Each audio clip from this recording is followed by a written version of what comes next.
wako, kwenye kona zote, kwenye maeneo yote, kila mahali eneo lako lipo, watoto wako walipo, hiyo roho ipige jina la Yesu, katika jina la Yesu, katika jina la Yesu, katika jina la Yesu. Rabo saya, kila giza kwenye familia, naomba ondoa hilo giza kwenye familia yako, giza kwenye familia, giza kwa watoto, giza kwa watoto, hawaoni shuleni, hawaoni masomo, hawaoni baraka zao, hawaoni mwelekeo. Piga hiyo giza kwa watoto wako, kwa watoto wako popote walipo.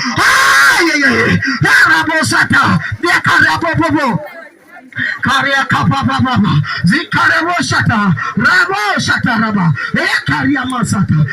Hilo giza toka, giza toka, giza toka kwenye mtaa wako, kwenye mtaa wako, kwenye eneo lako, toka kwa jina la Yesu.